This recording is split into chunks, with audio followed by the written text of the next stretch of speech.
Good glory morning, everybody. We're going to continue with our study of the chronological plan. As you can see, we're doing decently. We're starting at the very beginning. We're on day 17 of the 365 days of this plan. But today we're going to go through Genesis 16 through 18. Let's continue here.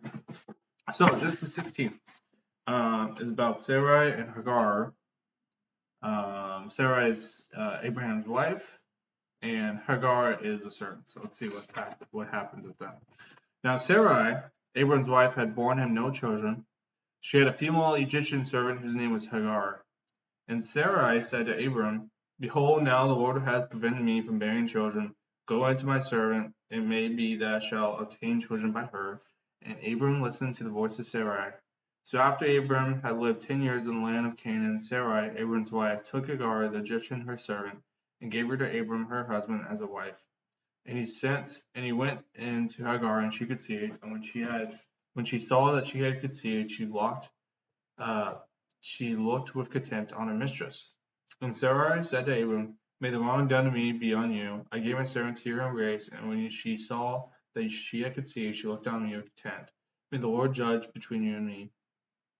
For Abram said to Sarai, Behold, your servant is in your power. Do to her as you please. Then Sarai dealt harshly with her, and she fled from her. The angel of the Lord found her by a spring of water in the wilderness, the spring on the way to Shur. And he said, Hagar, servant of Sarai, where have you come from, and where are you going? She said, I am fleeing from my mistress, Sarai. The angel of the Lord said to her, Return to your mistress and submit to her. The angel of the Lord also said to her, I will surely multiply your offspring so that they cannot be numbered from a full multitude. And the angel of the Lord said to her, Behold, you are pregnant and shall bear a son. You shall call his name Ishmael, because the Lord has listened to your affliction. He shall be a wild donkey of a man, his hand against everyone, and everyone's hand against him. And he shall draw over against all his kinsmen. So she called the name of the Lord, who spoke to her, You are a God of seeing, for she said, Truly here I have seen him who looks after me.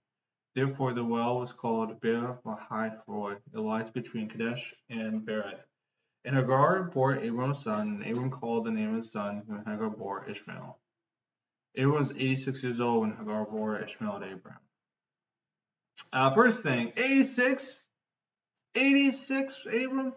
Couldn't think of doing this earlier? Just kidding, but, yeah, that's nuts. Snap. Let me just roll real quick.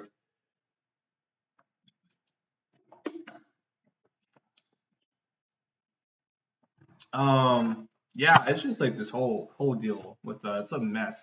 I feel like, Abram's family tree is so messy that, if Abram can, believe in God and be counted to as righteous, or a lot of these other Old Testament characters that are really messed up individuals can be counted as righteous through faith alone.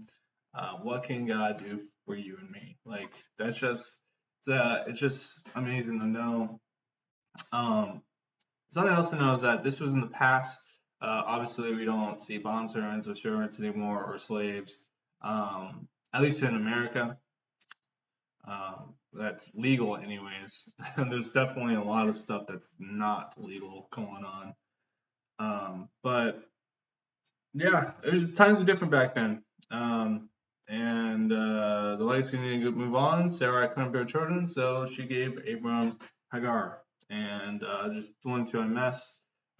When it comes to the Arab community, we kind of differentiate moving forward from here between our belief systems. Ishmael was, in Islam's perspective, Ishmael is the one that basically received all the blessings that Jacob never did. But when we read the Bible, Jacob, man, what am I trying to say here? Isaac was the one who bore got the blessings. So very interesting. I think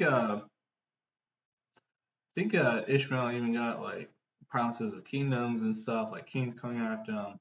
We'll continue reading now. I think that's later on. So Abraham, the covenant circumcision.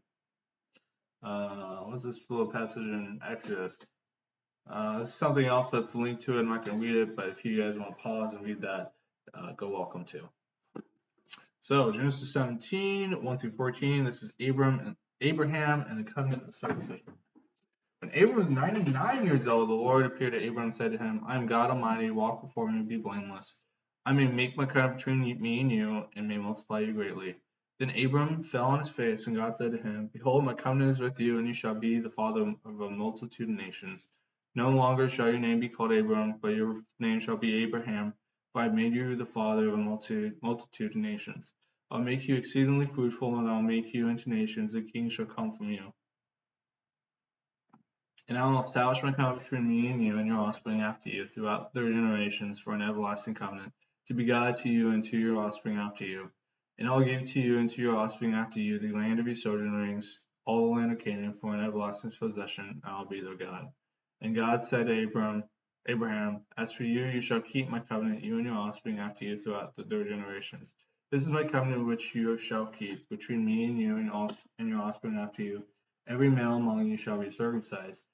You shall be circumcised in the flesh of your foreskins, and it shall be a sign of the covenant between me and you. He who is 8 days old among you shall be circumcised, every male throughout your generations, whether born in your house or bought with your money from any foreigner who is not of your offspring. Both he who is born in your house and he who has bought with your money shall surely be circumcised.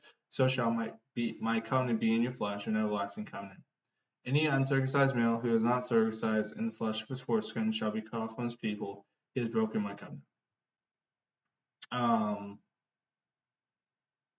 Yeah, as we continue here, this is I mean, a lot harsher back there for like if you didn't keep up with God's standards, you were cut off.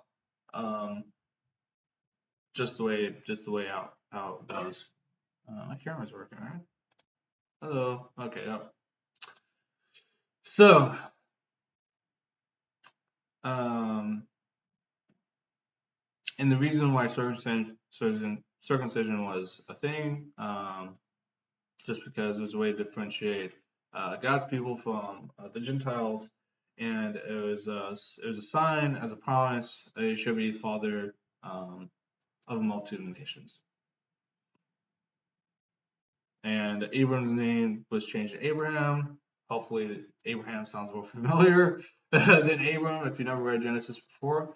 For I have made you the father of a multitude of nations. Yeah, so that's basically very, very important passage. So Isaac's birth promise. So Genesis 15 through chapter 18:21 is titled Isaac's birth promise. So we'll read this. Probably pause at the end of 17, just talk about what we read so far. But at the end of verse 21 of the next chapter, that's when this ends. So, and God said to Abram, As for Sarai your wife, you shall not call her name Sarai, but Sarah shall be her name. I will bless her, and moreover, I will give you a son by her. I will bless her, and she shall become nations. Kings of people shall come from her. Then Abraham fell on his face and laughed and said to him, Shall be born a man who is 100 years old? Shall Sarah, who is 90 years old, bear a child? And Abraham said to God, Oh, that Ishmael might live before you. God said, No, but Sarah your wife shall bear you a son, and you shall call his name Isaac. I'll establish my covenant with him as an everlasting covenant for his offspring after him. As for Ishmael, I have heard you. Behold, I have blessed him and will make him fruitful and multiply him greatly. He shall father 12 princes, and I will make him into a great nation.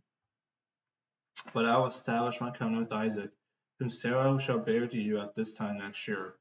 When he had finished talking with him, God went up from Abraham. Then Abraham took Ishmael his son, and all those born in his house or bought with his money, every male among the men of Abraham's house, and he circumcised the flesh of their foreskins that very day, as God had said to him. Abraham was 99 years old when he was circumcised in the flesh of his foreskin. And Ishmael his son was 13 years old when he was circumcised in the flesh of his foreskin. That day Abraham and his son Ishmael were circumcised, and all the men of his house, those born in the house and those bought with money from a foreigner, were circumcised with them. Wonder why Ishmael was circumcised. I know it was the offspring of Abraham, but I feel like Isaac was the one that was getting the promise. Interesting. Um, so yeah, Sarah got a name change. Abram got a name change to Abraham. Um,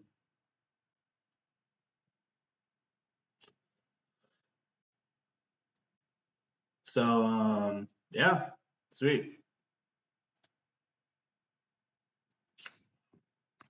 So 18 through 21, we'll continue here.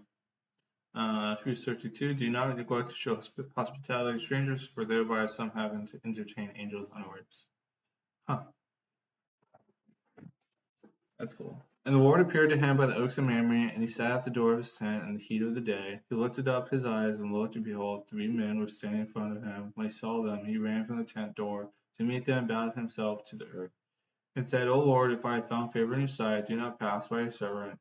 Let a little water be brought, and wash your feet, and rest yourselves under the tree, while I bring a morsel of bread, that you may refresh yourselves, and after that you may pass on, since you have come to your servant. So they said, Do as you have said. And Abram went quickly into the tent to Sarah, and said, Quick, 3 seahs of fine flour, knead it, and make cakes. And Abram ran to the herd and took a calf, tender and good, and gave it to a young man who prepared it quickly. Then he took curds and milk and the calf that he had prepared, and set it before them, and he stood by them under the tree while they ate. And said to him, Where is Sarah your wife? And he said, She is in the tent. The Lord said, I will surely return to you about this time next year, and Sarah your wife shall have a son. And Sarah was listening at the tent door behind him.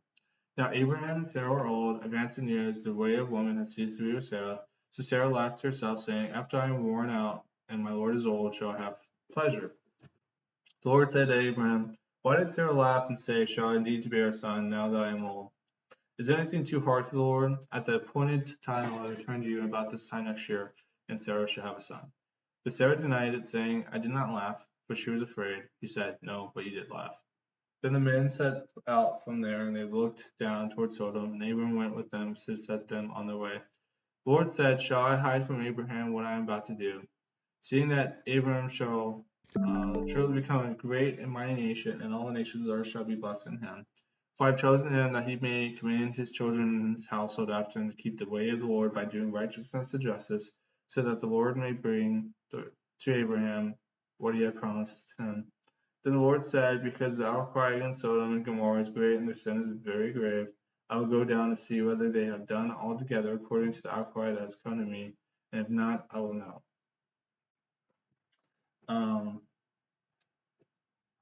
So yeah, I mean, this is Abram's 100 years old. 100 years old. Sarah's super old too. It's a very disrespectful for Sarah to laugh, but at the same time, it's kind of understandable. Imagine trying to have a kid when you're 100. I feel like people are like, oh, I'm 40 years old, I can't have a kid now. Like, like um, so that's just it's crazy to me that the Lord works in mysterious ways. I guess like waiting until 100 to give Sarah the benefit to have a baby.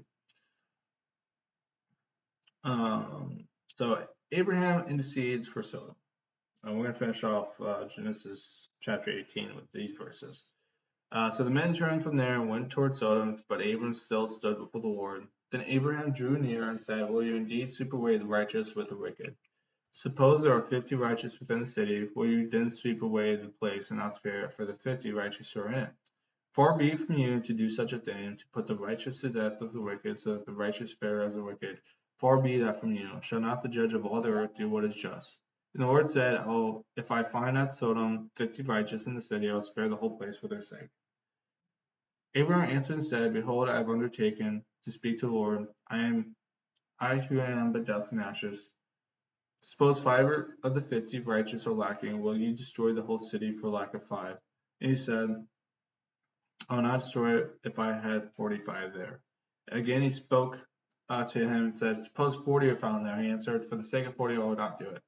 Then he said, "Oh, let the Lord be, not the Lord be angry, and I will speak." Suppose 30 are found there. He answered, "I will not do it if I find 30 there." He said, "Behold, I have undertaken to speak to the Lord." To the Lord. Suppose 20 are found there. He said, "For the sake of 20, I will not destroy it." Then he said, "Oh, let not the Lord be angry, and I will speak again, but this once." Suppose 10 are found there, and he answered, "For the sake of 10, I will not destroy it." And the Lord went his way, and when he had finished speaking to Abraham, and Abraham returned to his place. Wow. Um, yeah.